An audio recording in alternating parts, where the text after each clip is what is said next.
Human rights production ని బహారా executive members గా ఎన్నుకోబడిన వారందరికీ కృతజ్ఞతలు శోభారాణి తెలియజేయడం జరిగింది. చీఫ్ గా శోభారాణి ఎన్నికల నేపథ్యంలో కార్యక్రమం నిర్వహించారు. ప్రతి మనిషి జీవితం భారత రాజ్యాంగంలోని అంశాలతో ముడిపడి ఉంటుందని అన్నారు. చీఫ్ గా శోభారాణి ఎన్నికల నేపథ్యంలో కార్యక్రమం నిర్వహించారు. ప్రతి మనిషి జీవితం భారత రాజ్యాంగంలోని అంశాలతో ముడిపడి ఉంటుందని అన్నారు. కనుక ప్రతి మనిషి మానవ హక్కుల పట్ల అవగాహనను కలిగి ఉండాలని శోభారాణి అన్నారు. మన దేశంలో జరుగుతున్నటువంటి అవినీతి అక్రమాలు అత్యాచారాలకు మూల కారణం ప్రజలలో భారత రాజ్యాంగం పట్ల సరైన అవగాహన లేకపోవడమే అని చెప్పారు. కనుక ప్రతి మనిషి తమకు దగ్గర స్థాయిలో భారత రాజ్యాంగం పట్ల అవగాహనను పెంపొందించుకోవాలి. అందువల్ల మన భారతదేశంలో జరుగుతున్నటువంటి అవినీతి అక్రమాలను అరికట్టి అవినీతి రహిత అభివృద్ధి చెందిన అగ్ర దేశాలలో ఒకటిగా మన దేశాన్ని చూడాలని ముఖ్య ఉద్దేశంతో ఈ యొక్క మానవ హక్కుల సంస్థను ఏర్పాటు చేయడం జరిగిందని శోభారాణి వివరించారు. అందులో భాగంగా ఈ యొక్క అవినీతి అక్రమాలకు శాశ్వత పరిష్కారం విద్యార్థులను తెలియజేయడం జరిగింది. తరగతి గదే దేశ భవిష్యత్తు, ఈనాటి బాలలే రేపటి భావి భారత పౌరులు అన్న కార్యక్రమాన్ని చేపట్టి విద్యార్థులను నీతి, నిజాయితీ, ధర్మం, మానవత్వం, సంస్కారం, విచక్షణ, జ్ఞానం, దయ, జాలి, కరుణలతో కూడిన విద్యాభ్యాసాన్ని నేర్పించినట్లయితే మంచి ఫలితాలు రాబట్టవచ్చని, అదేవిధంగా ముందు తరంలో అన్ని రంగాలలో అభివృద్ధి చెందిన అగ్రదేశాన్ని మన భారతదేశంగా మనం చూడగలం. ప్రతి మనిషి జీవితం భారత రాజ్యాంగంలోని అంశాలతో ముడిపడి ఉంటుందని తెలిపారు. ప్రతి మనిషి తమకు దగ్గర స్థాయిలో భారత రాజ్యాంగం పట్ల అవగాహనను పెంపొందించుకోవాలి. కనుక మన భారతదేశంలో జరుగుతున్నటువంటి అవినీతి అక్రమాలను అరికట్టి అవినీతి రహిత అభివృద్ధి చెందిన అగ్ర దేశాలలో ఒకటిగా చూడాలని, ఆ దిశగా పురోగతి సాధించాలని కోరారు. ఇది అవసరం మరియు అనివార్యమని కూడా శోభారాణి స్పష్టం చేశారు. సవాళ్లను అధిగమించి మన దేశాన్ని అగ్రదేశంగా, మన భారతదేశంగా మనం చూడగలమని పేర్కొనడం జరిగింది. నా తోటి సోదరిమణులు, నాయకులు తదితరులు ఇక్కడ పాల్గొనడం సంతోషంగా ఉందని శోభారాణి తెలిపారు. అంటే చాలా అదృష్టం అది. ఇవాళ నాకు మా శోభ, మా సిస్టర్ సోదరిమణి, ఇవాళ ఇంతమంది, మరి ఇంకోటి మా ఆత్మీయురాలు, మా వదినమ్మ, నేను ఇంతమంది, నాకు చాలామంది ఫ్రెండ్స్ ఉన్నారు. నేను ఎవరు ఇలా ఆహ్వానించలేదు, తను ఒక్కమని తీసుకొని వచ్చిన నేను.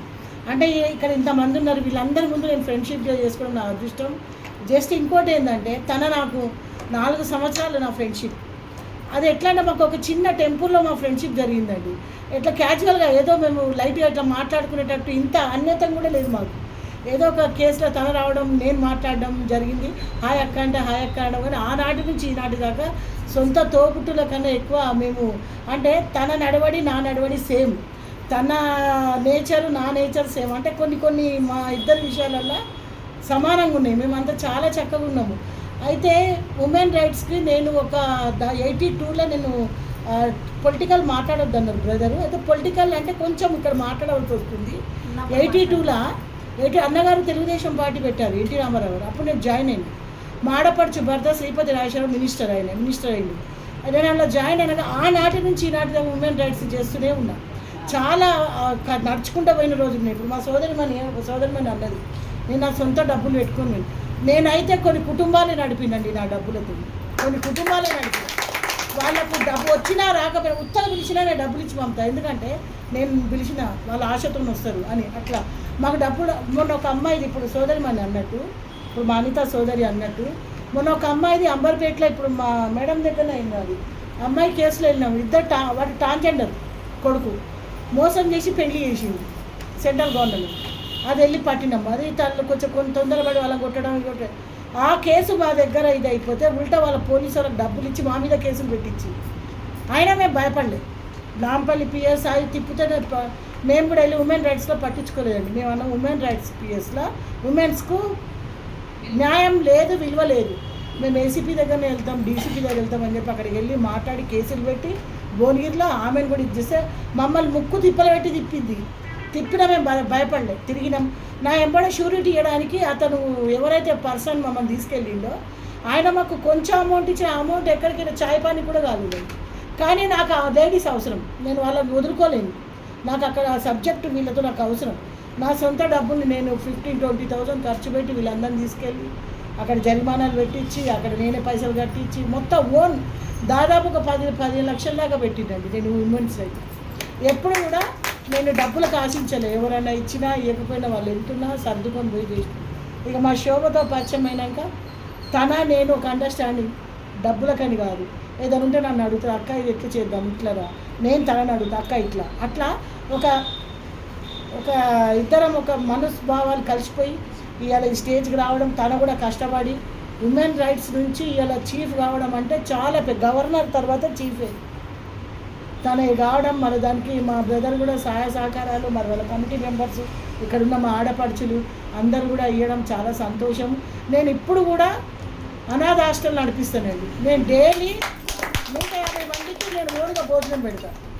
ఓన్గా నేను 150 మందికి నేను అంటే నేను సంపాదించే 10 రూపాయలల్లో నాకు 5 రూపాయలు ఖర్చు పెడతాను.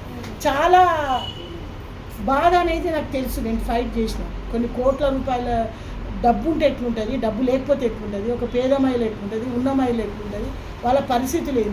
ఇప్పటికీ నేను 150 మందికి భోజనం పెడతాను. నా దగ్గర 6 వర్కర్స్, నా ఇంట్లో ఏం చేయరు, కానీ నేను వాళ్ళకి డబ్బులు ఇస్తాను. నాకు ఒక అమ్మవారి దేవాలయం ఉంది, మీ అందరూ ఆశీస్సులతో. ఆ దేవాలయంలో కూడా అసలు ఏముండదు, కానీ నేను 3 పెట్టి వాళ్ళకి భోజనాలు పెడతాను. అంటే నేను ఒక 1000 రూపాయలు వచ్చినా అందులోకి నేను 300 దానం చేసే. అంటే నేను తనకు ఇప్పుడు నేను ఎక్కడేం చేసిన, ఇప్పుడు తన రూపంలో ఇక్కడికి వచ్చిన. మీరు అందరూ దేవతల్లాగా దేవుళ్ళలాగా పరిచయం. అంటే ఇదంతా మనం చేసిన సహాయ సహకారాలండి. నా గురించి నేను గొప్ప చెప్పుకోవద్దు, కానీ సబ్జెక్ట్ వచ్చిందని మాట్లాడుతున్నాము. మీరు ఉప్పల, నా పేరు మాచర్ల ప్రతిభ, నేను ఎంఎస్సి పోస్ట్ గ్రాడ్యుయేట్, మాజీ కార్పొరేటర్ టీడీపీలో. అప్పుడు కౌన్సిలర్ ఉండే, కార్పొరేటర్స్ మొన్నైనాయి. మాజీ దేవేంద్రగౌడ్ అన్న కిషురాల్ని. నేను పెద్ద కేసులు చేస్తామ్మా. ఒక్కొక్క దగ్గర 3 నెలలు 4 నెలలు ఉంటాను. మొన్న బీహార్ మాజీ సీఎం బిడ్డది చేసి వచ్చినాం. 13 రోజులు ఆడు ఉండి ఒక కేసు చేసి వచ్చి సక్సెస్ చేసి వచ్చినాం. 5 లక్షలు వచ్చినాయి. అందరికి వంచినాక నాకు 60,000 వస్తాయి. 30,000 నేను అనాథ ఆశ్రమానికి డొనేట్ చేసిన. అంటే మనం కూడా చూసుకోలేదు కదా చేయడం. నేను ఎప్పుడు కూడా శోభన్ అంట, శోభ నాతోనేమో సహాయ సహకారం ఉంటే నువ్వు తప్పకుండా వద్దా అంటే నేనేదో ఇస్తున్నా, నాకు భగవంతుడు ఇస్తున్నాడు, నేను ఇస్తున్నాను అంతే. నాకు దేవుడు పైకి వెళ్ళి మన కష్టపడేదానికి మనం ఏదో రూపాయి ఫలితం అంతే అని చెప్పి చేయడము. మొన్న బ్రహ్మాండంగా, మీరందరూ నాకు తెలియదు, బ్రహ్మాండంగా బ్రహ్మోత్సవాలు జరిగి నెక్స్ట్ టైం కూడా పిలిపిస్తా. చాలా నాకు ఇక్కడ ఈ వేదిక మీద మా చెల్లెకి ఇంత పెద్ద గౌరవం రావడం, ఈ వేదిక మీద నన్ను పిలవడం, మాట్లాడడానికి అవకాశం ఇచ్చిన మా మీడియా సోదరులకు, పత్రికా సోదరులకు, మా తెలుగింటి ఆడపడుచులకు, మా అన్నలకు